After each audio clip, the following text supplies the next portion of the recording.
walaupun dia belum merasakan kesembuhan. Di mana kan tertulis di Markus 5. Kita bacakan kepada saudara, firman Tuhan berkata kepada kita, biar kita seperti wanita yang sakit pendarahan ini, dan kita bisa mengalami saudara mujizat Tuhan dalam hidup kita, karena tidak ada yang mustahil bagi kita yang percaya. Amin. Markus 5 ayat 27 ya, ayat 25, 26, 27 saya aja bacakan kepada saudara. Saudara yang kita saudara, adalah di sini seorang perempuan yang sudah 12 tahun lamanya menderita pendarahan. Ia telah berulang-ulang mengobati dengan berbagai tadi, sehingga telah dihabiskannya supaya ada padanya, namun sama sekali tidak ada faedahnya, malah sebaliknya keadaan yang makin memburuk. Dia sudah mendengar berita-berita tentang Yesus, maka di tengah-tengah orang banyak yang mendekati Yesus dan berkata menjamah jubahnya, sebab katanya, asal menjamah saja jubahnya, aku akan sembuh. Seketika itu juga berhentilah pendarahan dan dia merasa bahwa badannya sudah sembuh dari penyakitnya. Ayat 34, maka katanya kepada perempuan itu, hai anakku, imanmu telah menyelamatkan engkau. Pergilah dengan selamat dan sembuhlah dari penyakitmu. Katakan amin. Ada seorang wanita sakit pendarahan 12 tahun. Tentunya tubuhnya sudah lemah karena sudah sedemikian lama dia sakit. Tapi satu perkara, dia mendengar berita-berita tentang Yesus. Sama seperti saudara yang duduk di dalam KKR ini, saudara mendengarkan firman Tuhan. Katakan amin. Maka timbullah imannya, karena memang iman timbul dari mendengarkan firman. Roma 10 ayat 17. Ketika saudara dengar firman Tuhan, iman saudara bisa timbul. Itulah sebabnya mari setiap hari kita baca banyak firman Tuhan. Mana amin? Supaya setiap hari saudara punya iman untuk mengalami kuasa Tuhan. Amin.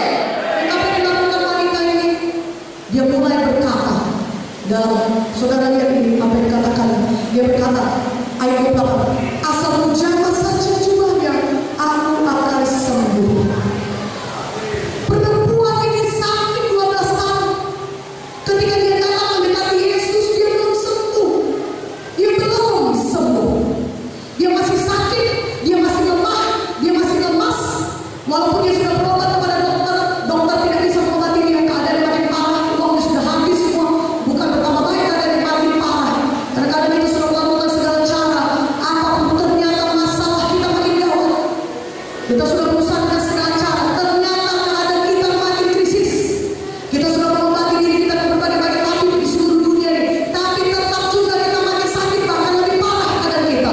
Tapi puji Tuhan, saudara dengar firman Tuhan, iman saudara timbul, saudara bisa mengalami mujizat Tuhan. Tidak ada yang mustahil bagi kita yang percaya. Katakan amin.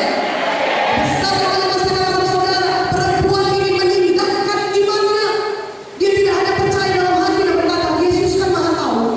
Dia kan berkuasa, dia bisa menyembuhkan saya. Dia kemudian tinggal di rumah, dia tidak ngapa-ngapain, dia duduk-duduk di rumah. Tidak. Perempuan yang sakit ini, dia bertindak. Apa saudaraku? Dia bertindak. Apa yang berbuatnya? Dia datang mendekati Yesus sambil dia terus mengucapkan dengan mulutnya. Kalau terjemahan aslinya dikatakan artinya perempuan itu terus-menerus berkata, terus-menerus diucapkan. Sambil dia datang mendekati Yesus, dia sakit 12 tahun pendarahan. Orang-orang pun tahu sakitnya. Dan orang-orang seperti itu sebenarnya tidak diperbolehkan berada dalam kerumunan orang banyak. Banyak halaman yang datang kepada Yesus. Mungkin banyak orang berkata pada dia, pergilah perempuan, ngapain kau di sini? Kau sakit, tidak bisa kau berada di kerumunan orang banyak. Pergi saja pulang. Mungkin banyak menolak dia, mendorongnya, dia tidak peduli. Kenapa? Dia punya iman. Dia mengindahkan imannya. Katakan amin.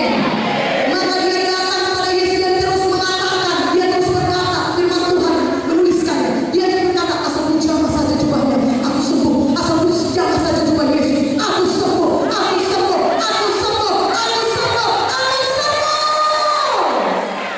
Amin. Waktu itu dia belum sembuh, saudara. Dia masih sakit, dia masih lemah. Tapi satu perkara, dia sudah menindakkan imannya. Mana amin? Iman itu adalah tindakan. Dimulai dengan saudara mengucapkan dulu, dan kemudian menindakkannya. Dan wanita yang menindakkannya, dia pergi pada Yesus. Dia terus berkata, asal menjamah saja jubahnya sini. Dan betul ketika dia jalan cuma Yesus, seketika itu juga mujizat Tuhan jadi dalam hidupnya. Dia sembuh, dia mengalami mujizat Tuhan, dan Tuhan Yesus berkata, pergilah dengan selamat, imanmu telah menyelamatkan engkau. Tuhan Yesus tidak berkata kuasaku sudah menyembuhkan engkau, tidak. Tuhan tidak berkata kuasaku yang membuat engkau sembuh dari sakitmu 12 tahun itu, tidak. Tuhan Yesus dengan jelas menuliskan firman ini, dituliskan apa kata Tuhan, imanmu telah menyelamatkan engkau. Katakan amin. Dalam keselamatan arti sebenarnya terjemahan asli itu adalah kesembuhan, kebebasan, keselamatan, semua berkat Tuhan. Imannya pada hari ini juga banyak orang bisa tahu Yesus berkuasa, Yesus maha kuasa, tetapi mereka tetap dalam kesusahan mereka. Mereka tetap ditindas setan. Penyakit mereka bisa membunuh mereka. Mulai